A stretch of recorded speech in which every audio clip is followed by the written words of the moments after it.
Hello everyone, this is Megan Sullivan and welcome to episode 3 of History and Games. If this is your first time tuning in to this Twitchcast, let me explain what History and Games is all about. So what I do is I play video games that have some sort of historical slant. So in this case, I'm playing a game called Apotheon by developer Alien Trap. It's an action platformer game that's all about Greek mythology, and its art style is all about ancient Greek pottery, as you'll see. If you missed the first 2 episodes, what I'm going to do is I'm going to sort of catch you up on what's been going on and the history that I've talked about. And hopefully in this 3rd episode, we'll have a lot of fun and we'll learn a lot of things. So let's get started.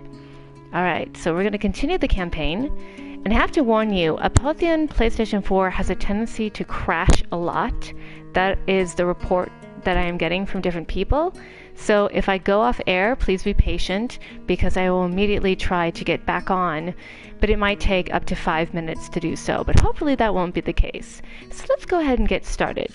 Now, last time we stopped at the ancient Agora, which is the ancient Greek marketplace, and that is a real thing. So if you were to go to Athens today, you could visit the ancient Agora.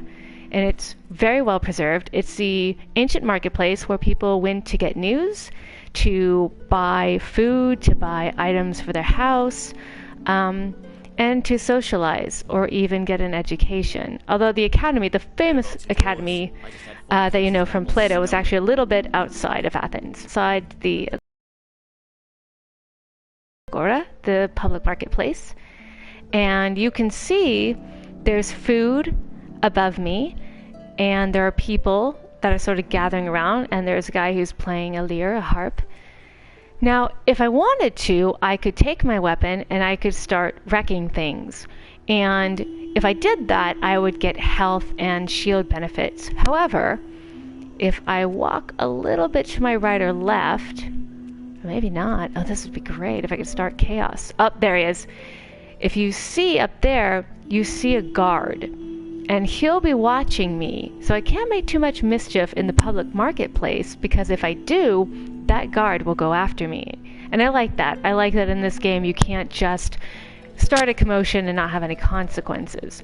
So as you can see, my hero Nicandrios is kind of eyeing him. He's looking up and he's like, ooh, I don't think so, not today. Now here's an interesting fact.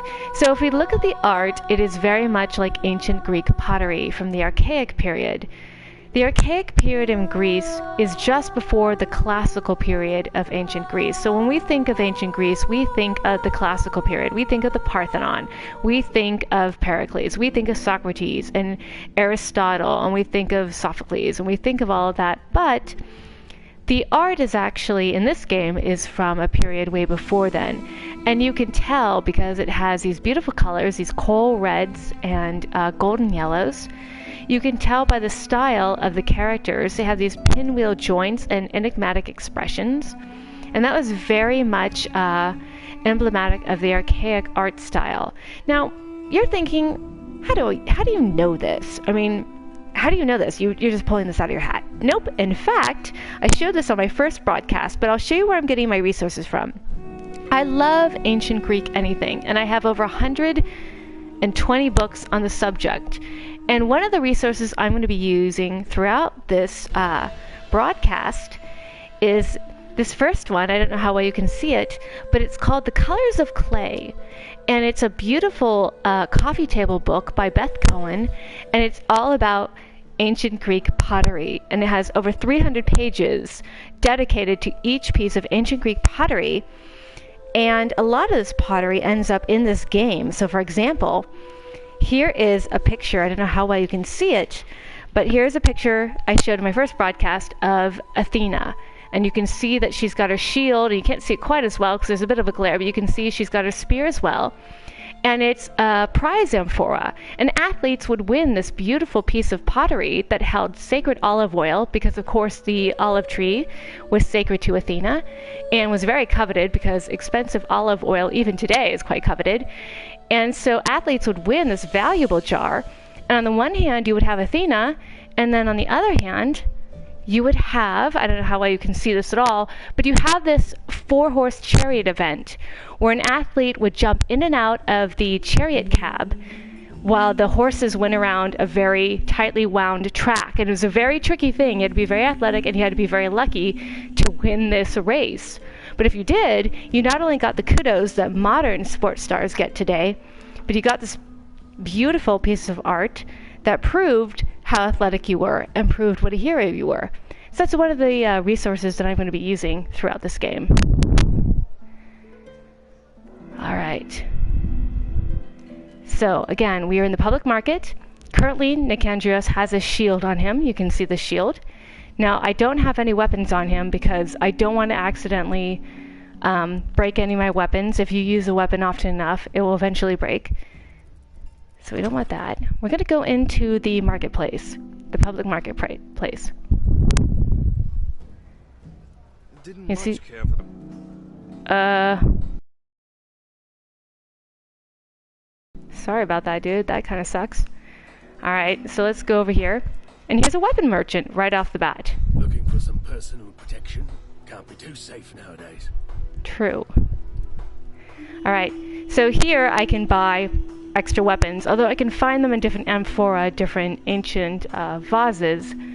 I can actually just buy them straight up from a merchant if I want anything in particular. Now let's see. I can get war arrows. I can get Olympian darts. I can get Xiphos, which is a short sword. These were very popular with the ancient Spartans because in the archaic period of ancient Greece, Greek armies would go to battle with these huge bronze shields and these long spears. And they would clash in battle, so you'd have an even warplane, and then the two sides would race at each other, and they'd collide, and their spears would break off against the other team's shields. So when you didn't have a spear to rely on, you had to rely on something else, because now you're in very close quarters, and so you would have these short swords called Xiphos, and that is how you would try to kill your opponent if they didn't die at the end of your spear. And they're very popular with the ancient Spartans. So you have a heroic Xiphos, you have a Sagaris, which is a type of axe. You have a hoplite Doru, which is a fighting spear. You have a mace. You have a Sarissa, which is a very long infantry pike. So it's much longer than the hoplite Doru. And if you just want to blow things up, you can get a blast jar, which is pretty cool. So I have 171 drachma. And what do I want to spend it on? Well, we'll think about that. Alright, so here we have the armor merchant. Protect yourself with Olympian artisan armor. How do I know it's Olympian? Oh, because I'm on Olympia. Alright, that makes sense. Alright, so I can upgrade my defenses. I can upgrade my armor. I can upgrade to leather braces, skull cap, leather greaves. So this is 12 drachma, this is 19, this is 32, I have 171. I should probably upgrade some of my defenses. So we'll upgrade leather braces. And composite bracers, why not? Hello, Rob Duran. Rob Duran 2. Person above him was saying, I'm playing Persona 4 while listening to this. Good choice, Persona 4. I hope it's Persona 4 Golden. It is an excellent game. I can't say good enough things about that series. Now you'll notice, above all these people, are some wonderful these crates and barrels. I could get quite a few goodies. However, you'll notice above me, oh, there's a guard. He's watching me. Now, if he catches me stealing stuff, I either have to pay a fine or I have to fight every guard in this Agora market. And now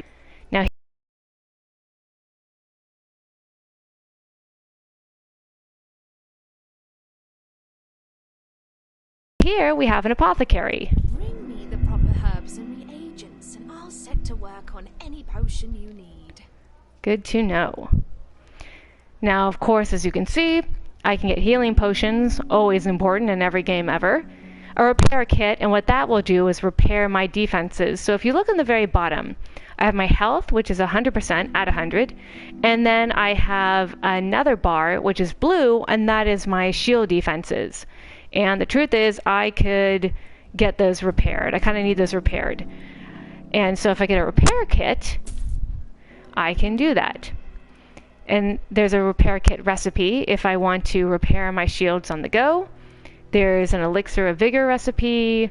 There's all sorts of different recipes that I will eventually learn as we go on. And each has their own benefit. Doors. I just had 4 cases of apples stolen. My network can get you just about anything for a price. Now we have the guy who deals in the black market, and he's the best. And he'll get me things like Hydra Fangs, which are the best arrows in the beginning of the game. So we'll buy some of those. Blast arrows. They're good, but they take a long time to attack with. And then you have Assassin Stash Key, which is expensive for now. But if I were to go to a swamp, and I know where the swamp is, I can get all sorts of goodies.